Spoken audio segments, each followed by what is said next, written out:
அவர் மந்திரியா இருந்து 2009 இருந்தே வந்துட்டார். இன்னும் கூட அவர் கொண்டு வந்த திட்டம் இன்னும் வேலை செஞ்சுட்டு இருக்குது. அப்படிதான் ஒரு திட்டம் இருக்க வேண்டும். கொஞ்ச நாள் அந்த திட்டம் ஓடிட்டு அதுக்கப்புறம் அது யாருமே கண்டுக்காம ஓரத்துல காயலங்கடையில் இருக்கக்கூடாது. அந்த மாதிரி திட்டம், அந்த மாதிரி ஒரு திட்டத்தை அவர் கொடுக்கல, நல்ல திட்டத்தை கொடுத்திருக்கிறாரு. இன்றைக்கு வரைக்கும் அவர் மந்திரியாக இல்லவே இல்லை என்றாலும் கூட அவர் கொண்டு வந்த திட்டங்கள் இன்றைக்கும் வேலை செய்து கொண்டிருக்கிறது, மக்களுக்கு பயன் அளித்துக் கொண்டிருக்கிறது, பெண்களின் உயிரை காப்பாற்றுகிறது, குழந்தைகளின் உயிரை காப்பாற்றி கொண்டிருக்கிறது. மருத்துவர் அன்புமணி 20 வருடங்களுக்கு முன்னால் கொண்டு வந்த அந்த சிறப்பான திட்டங்கள். அதே போல கிராமத்து மருத்துவமனைக்கெல்லாம் போயிருப்பீங்களா? மருத்துவமனைக்குன்னா ஆஸ்பத்திரி, ஆரம்ப சுகாதார நிலையம், கவர்மெண்ட் ஆஸ்பத்திரி. கவர்மெண்ட் ஆஸ்பத்திரிக்கு போனா ஊசி போடுவாங்களா? ஊசி போட்டாதான் உடம்பு சரியாகும் இல்ல? நம்ம ஆளுங்களுக்கு வெறுமா ஊசி போடாமச்சா போன டாக்டர் ஒண்ணுமே கொடுக்கல, ஊசியே போடல. ஊசி போட்டாதானே டாக்டர் இல்ல? நம்ம ஆளுங்களுக்கு என்னன்னா ஊசியே போட்டாதான் சரி. அப்பெல்லாம் ஊசி போடுவாங்களே, எப்படி போடுவாங்க? எத்தனை ஊசி போடுவாங்க ஒரு ஆளுக்கு? ஒரு ஊசியா? உங்க ஊசி எடுத்து இன்னொருத்தருக்கு போடுவாங்களா? போடுவாங்களா? பாத்திருக்கீங்களா? 15 வருஷம் முன்னாடி. இப்பயும் அப்படிதான் போடுறாங்களா? இப்ப கிடையாது. ஒருத்தருக்கு போட்ட ஊசிய இன்னொருத்தருக்கு போட மாட்டாங்க. அது ரொம்ப நல்லது. ஒருத்தருக்கு மலேரியா பேஷண்ட்டுக்கு ஒரு ஊசிய போட்டு அந்த ஊசிய சுத்தண்ணில கழுவி உங்களுக்கு போட்டா என்ன வரும்? அதே மலேரியா வந்தாலும் வரும், சொல்ல முடியாது இல்லையா? வாய்ப்பு இருக்குது. சரியா கழுவுலனா அந்த மலேரியா கிருமி அடுத்தவங்களுக்கு வரும், 10 பேருக்கு வரும். ஏன்னா ஒரு ஊசிய கழுவி ஒரு 20 பேருக்காவது போடுவாங்க. ஆனா மருத்துவர் அன்புமணி 2004 இருந்து 2009 வரை அமைச்சராக, சுகாதாரத்துறை அமைச்சராக டெல்லியில இருக்கும் பொழுது அவர் மருத்துவர், டாக்டர் தானே. அவர் என்ன நினைச்சாரு?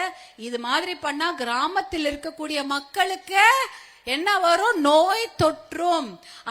அது மாதிரி ஒரு கொடூரம் நிகழக்கூடாது. அவங்க மேல எந்த தப்பு இல்லையே, அவங்க நல்லா தானே போனாங்க. வெறும் வயிற்று வலின்னு போனவங்களுக்கு மலேரியா வாங்கிட்டு வந்தா நல்லா இருக்குமா? வெறும் தலைவலின்னு போறவங்களுக்கு கால்ரா வாங்கிட்டு வந்தா நல்லா இருக்குமா? அதெல்லாம் இருக்கக்கூடாது என்பதற்காக தான் கிராமத்து மக்களுக்கும் தரமான சுகாதாரமான இலவச மருத்துவம் கிடைக்க வேண்டும் என்பதற்காக தான் கிராமத்து மக்களுக்கு போடக்கூடிய அந்த ஊசியா இருந்தாலும் அது ஒரு முறைதான் பயன்படுத்தப்பட வேண்டும், அதுக்கப்புறம் அந்த ஊசியை தூக்கி போட்டுடணும் என்ற திட்டத்தை கொண்டு வந்தார் மருத்துவர் அன்புமணி. அதுவும் ஒரே நாள்ல அதை அமல்படுத்தினார். ஒரே நாள் தான். இன்னைக்கு காலை இன்னி வரைக்கும் அந்த ஆஸ்பத்திரிகள்ல ஒரு நாள் முழுக்க ஒரு ஊசியை பயன்படுத்திட்டு இருந்தாங்க. 30 பேருக்கு போட்டாங்கன்னா அடுத்த நாள் காலையில இருந்து கிடையாது. மருத்துவர் அன்புமணி போட்ட சட்டத்தினால் ஒரு நாள் அந்த ஒரே இரவுல அந்த தலையெழுத்தே மாத்திட்டாங்க. என்ன? ஒரு ஊசிய ஒருத்தருக்கு தான் போடணும். ஒரு ஜோர நோயாளிக்கு போட்ட ஊசியை இன்னொருத்தருக்கு போடக்கூடாது என்ற அந்த திட்டத்தை கொண்டு வந்த ஒரு மருத்துவர் அன்புமணி. எதற்காக? நம்ம குழந்தைங்க நல்லா இருக்கணும். குழந்தைங்க நல்லா இருக்கணுமா இல்லையா? வயசான யாரோ ஒரு அம்மாக்கு உடம்பு சரியில்லை, அந்த ஊசியை கொண்டு வந்து நம்ம குழந்தைக்கு போட்டா என்ன ஆகும்? நல்லா இருக்க குழந்தைக்கு அந்த ஊசி ஜுரம் பிடிச்சுக்கும். அதனாலதான் இந்த மாதிரி ஒரு நல்ல திட்டத்தை மருத்துவர் அன்புமணி கொண்டு வருகிறார்.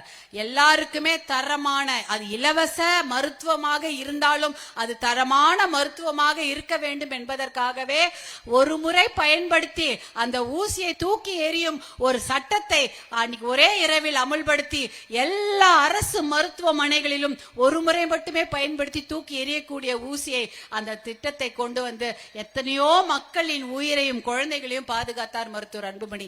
இப்படிப்பட்ட திட்டங்களை தான் கொண்டு வர வேண்டும். அதனாலதான் சொல்றாங்க, இப்ப 2 லட்சம் பேர் இந்த குடியால வருஷத்துக்கு இறந்து போறாங்களா? 2 லட்சம் பேர்.